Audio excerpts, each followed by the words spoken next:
Making headlines tonight, President assures mechanism to probe claims of missing persons. First at 9, this is Derana 24/7. Cabinet of Ministers convened on Monday. Will there be a cabinet reshuffle? Central Bank to study debt levels of North and East. In sports headlines, Royal College beats Trinity to win Schools Rugby League. In international headlines, Hassan Rouhani re-elected as Iran's president.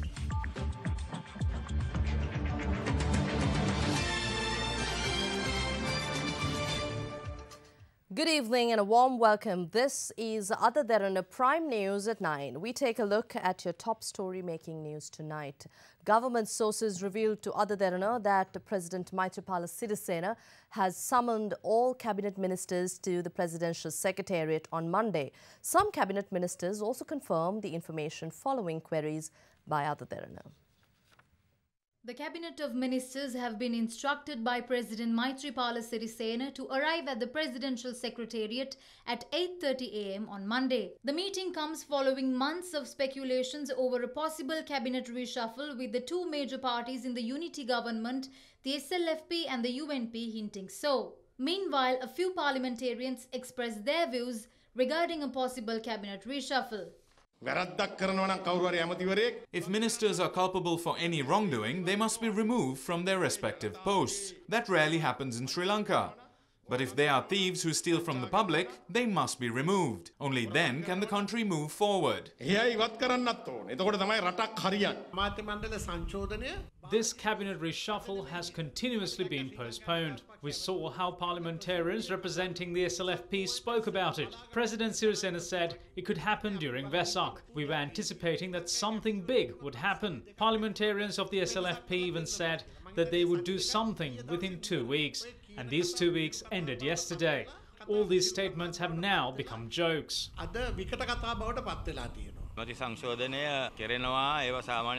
cabinet reshuffle will happen, but information regarding it will not be discussed with parliamentarians. All the discussions were done by President Maithripala Sirisena and Prime Minister Ranil Wickremesinghe. The problem here is that media and other parties begin to speculate even before anything happens. It takes time for things like these because they have to be discussed at length.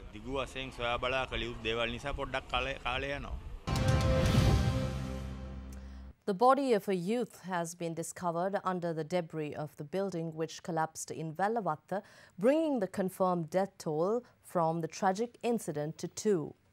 The deceased is a male believed to be around 20 years of age. A part of the Excellencia reception hall located adjacent the Savoy Cinema Hall in Charlemont Road collapsed on Thursday at 10:36 a.m. 23 persons injured in the collapse were immediately admitted to the National Hospital in Colombo and Colombo South Teaching Hospital in Kalubowila.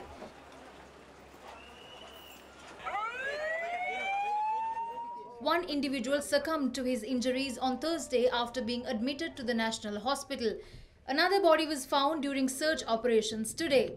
He is believed to be one of the 2 missing persons that the rescue team was searching for since yesterday. Authorities suspected a 20-year-old male named Ramar Niroshan from Kottagala and a 60-year-old woman named Shanmugam Annalakshmi from Moratuva were buried under the rubble.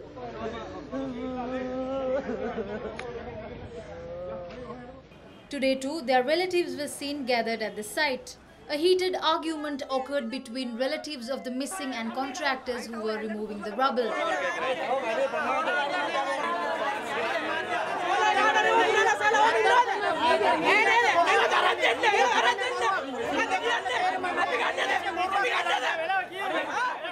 The contractors were then seen accompanying some of these relatives to the location of the disaster.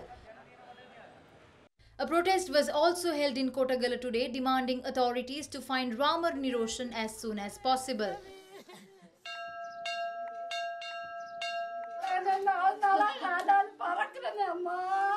The army meanwhile said their rescue and search operations at the site have now been called off. Police, however, had taken action to deploy additional police officers and request more officers from the Fire Service Department for the ongoing search operations. Minister of Megapolis and Western Development Partali Champika Ranawaka also made an observation tour at the disaster site today. It is not the slum residents but middle-class residents who have constructed buildings on the banks of this canal. All of these are illegal constructions, and we are requesting the police to arrest the owners of this collapsed building as soon as possible. We expect to seek the assistance of the judiciary to remove all of these illegal constructions. I am giving clear advice to those who have constructed illegal buildings in Colombo that we will take legal action against all of you. We are asking the public to refrain from living and running businesses in these kinds of illegal and unsafe locations.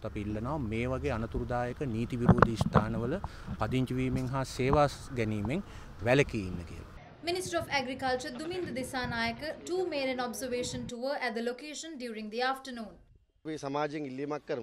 Let's make a request from the society. If there are any illegal constructions in your area, raise your voices against those activities. Then legal action will be taken and the government will pay attention. Let's give the responsibility to the society. In the wake of the tragic Vellavatta building collapse, we heard of yet another construction collapse from the Batiklo area today. The front pavilion of the Muttumariamma Kovil at Aryambadi in Batiklo collapsed this evening, leaving 18 injured. The incident had occurred while 40 people were involved in construction work at the Kovil premises. 18 out of 40 people were injured in the collapse.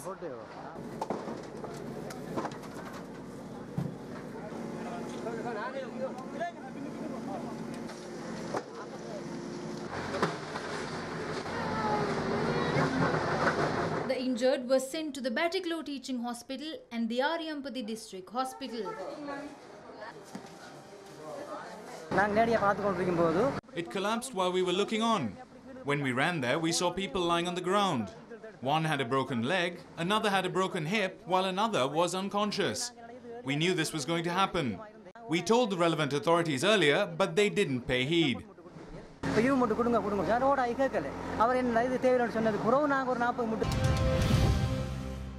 In your top story tonight, President Maithripala Sirisena states that he will appoint a special committee to investigate claims of missing persons based on recommendations of previously appointed commissions.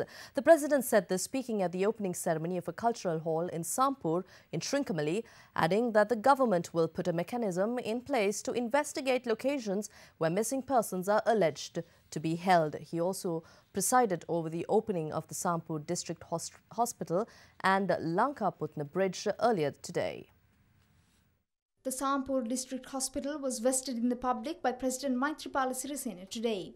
The President conducted an observational tour of the hospital and also registered its first patient. On the threshold of opening the newly renovated Lankaputna Bridge, the President also took part in religious observances at the nearby Kannagiyamman Kovil. Opposition leader R. Sampandan, State Minister of Highways Dilan Pereira, Minister of Highways and Higher Education Lakshman Kiriyalla, Governor of the Eastern Province Austin Fernando, Chief Minister of the Eastern Province Nazir Ahmed were among the dignitaries present at the event. The 150-meter-long bridge has been built under the purview of the Road Development Authority and will provide access to the Lankaputna Vihara across the Lankaputna Lagoon. The President unveiled the bridge and called on the chief incumbent of the Lankaputna Vihara. Meanwhile, a cultural hall was declared open by the President in Sampur. The facility, built at a cost of 22 million rupees, is a part of the infrastructure development project for the northern and eastern provinces. Certain extremist factions are misleading the people. Leaders of all groups have the responsibility to work with brotherhood and friendship. Regardless of ethnicity, it is wrong to act in an extremist manner causing problems. Certain factions say we are hiding Tamil youths and children within our army camps. Regardless of race, I love all children as if they were my own. If they have been hidden anywhere, I too will help find them. In the near future, I will appoint a committee considering reports and recommendations of previously appointed commissions. If records are presented saying that the missing individuals are in a particular location, the government will take action to investigate these locations. මේ අතුරුදහන් වූවන් පිළිබඳව කරුණු ඉදිරිපත් කළා යම් කිසි දැනක ඉන්නවයි කියලා කියනවා නම් අපි සම්පූර්ණයෙන්ම රජයෙන් ඒ ස්ථාන පරීක්ෂා කරන්න කටයුතු කරනවා. The Sri Lankan Forum says it was denied permission to hold a function commemorating war heroes at the Independence Square this evening under the patronage of former President Mahinda Rajapaksa and former Secretary of Defence Gotabaya Rajapaksa, despite having previously agreed to allow it. The organisers commenced a satyagraha this morning to protest the decision by the Department of Cultural Affairs, which notified the organisers last evening of the reversal of previously granted permission. The Department of Cultural Affairs had informed the Global Sri Lankan Forum yesterday that they cannot be allowed to hold a War Heroes commemoration ceremony at the Independence Square today.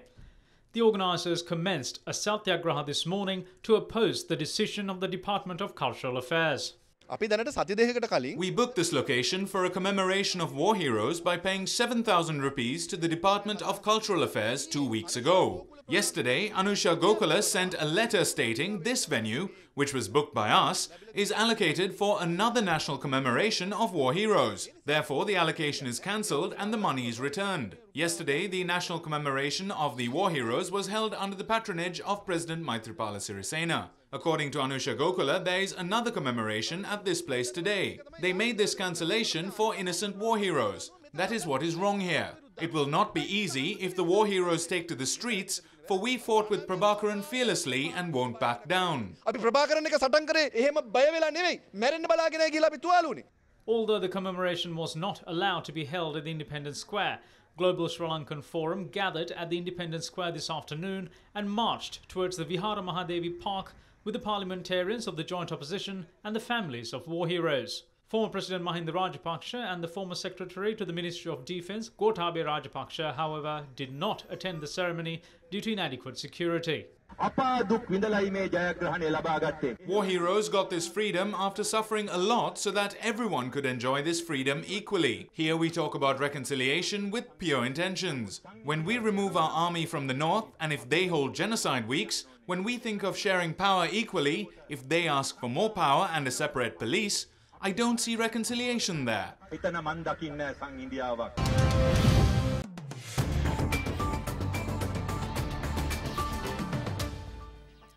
Welcome back to the news. Central Bank Governor Indrajit Kumaraswamy says that a study will be carried out on the growing indebtedness in the northern and eastern provinces of Sri Lanka, referring to a relevant or rather a prevalent post-war challenge facing families in the region.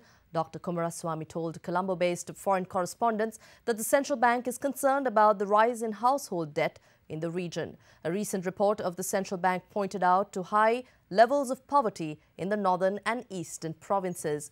The central bank governor said that necessary measures will be taken to address the situation following the study and its analysis.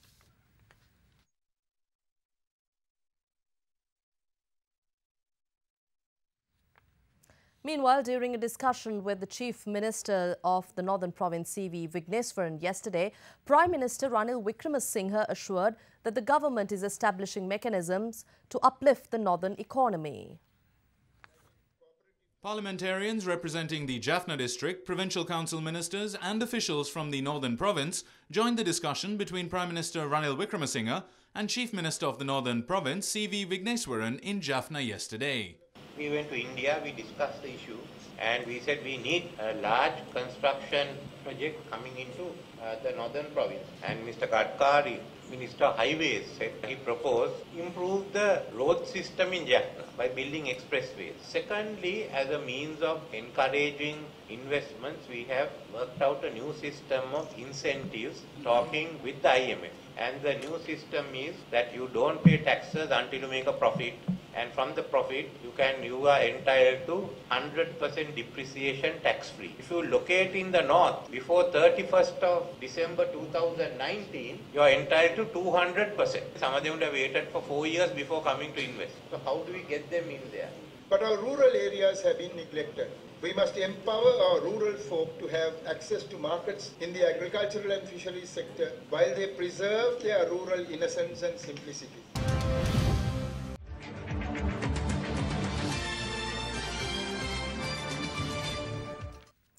And in your sports stories tonight, Sri Lanka lost out on the Division 1 Asia Rugby Championship to Malaysia as they were beaten in the final 22-9. Malaysia went ahead with an early try, but two Thilina Vijayasinghe penalties gave Sri Lanka a half-time lead, though the Tuskers could have capitalised on their opponents being reduced to 13 for a short time. Vijayasinghe made it 9-5 in the second half, but Malaysia responded immediately with back-to-back tries. The hosts then added another penalty before the final whistle, taking the title with a score of 22 points to 9. And Royal College beat Trinity College today in the first leg of the 73rd Bradby Shield encounter that also saw them crowned champions of the 2017 Schools Rugby League, winning by a score of 22-17 at Pallekele. Royal took a handy 5-point lead into the second leg in Colombo. Following the controversy over last year's result, the two teams will have an opportunity to decide an outright winner on the 3rd of June. Knowing that the winners of today's encounter would walk away with the league title, both teams came out looking to score. Royal took a 10-5 lead into the break, but Lashan Vijayasuriya ran in for Trinity, then converted to make it 12-10. Royal hit right back just 6 minutes later, scoring two crucial tries in the space of 6 minutes to take a 10-point lead. Trinity pulled one try back to cut Royal's lead to 5, but despite spending almost the entirety of the last 10 minutes inside the Royal 40, could not score the crucial points required to prevent Royal College from taking the 2017 league title.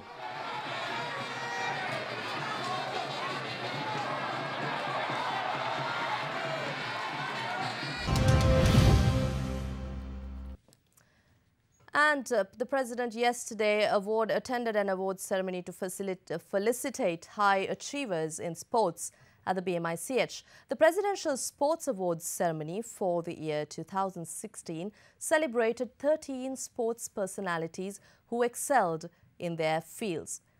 Racing driver Dilantha Malagamua and athlete Anuradha Kure, who displayed colours on the international sports arena, were among those felicitated. The award for the Most Outstanding Sportswoman of the Year went to athlete Nimali Leonarachi, while swimmer Matthew Abesinghe was named the Most Outstanding Sportsman of the Year.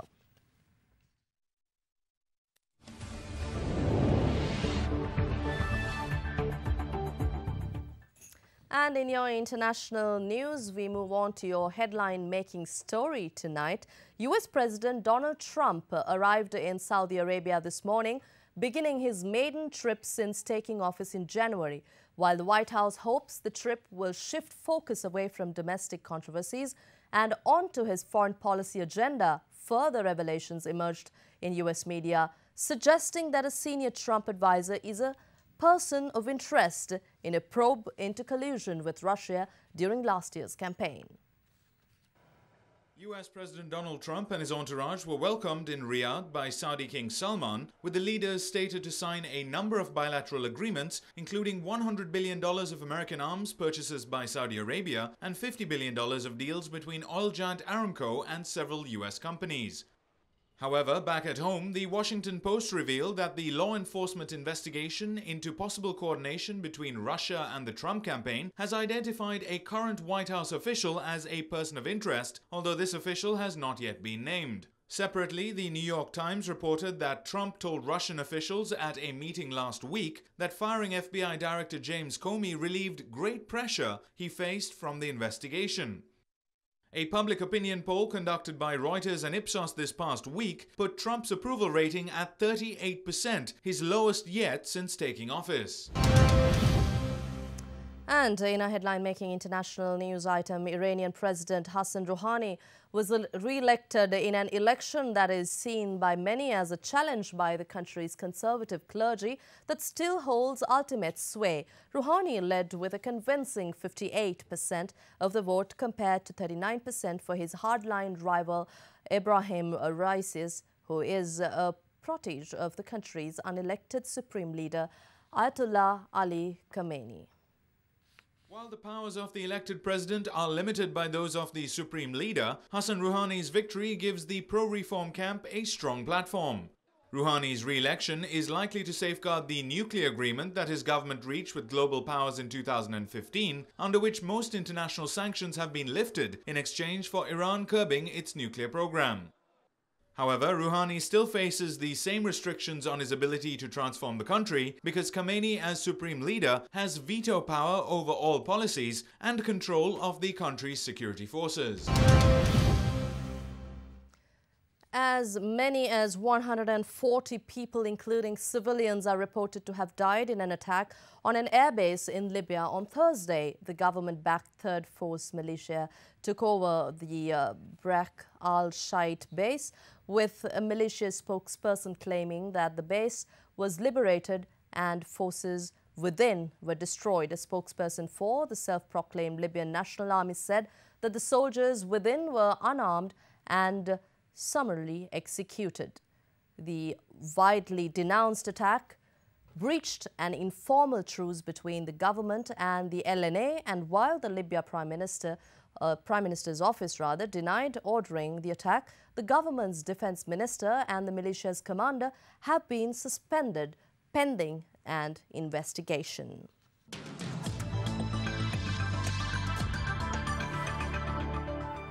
On to your weather forecast for tomorrow now. Fairly strong winds of up to 50 kilometers per hour can be expected over the island, especially on the western slopes of the central hills. Showers or thunder showers will occur in the western, Sabragamos, southern, central and northwestern provinces of the country.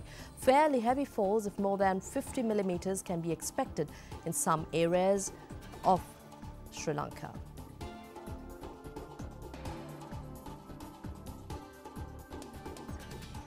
Here's a look at your city-by-city weather forecast for the next 24 hours.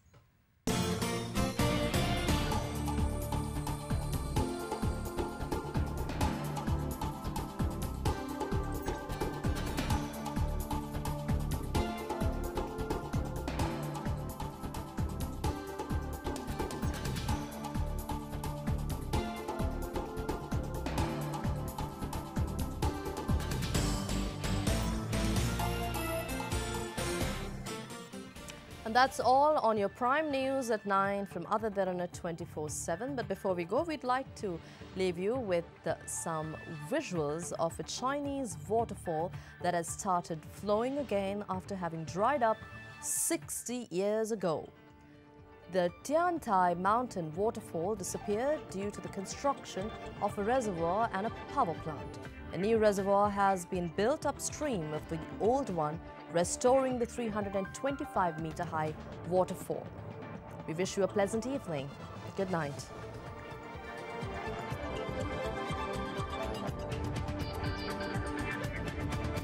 Bringing you the news and information 24 hours a day. This is Sri Lanka's premier news channel, Other Derana 24/7.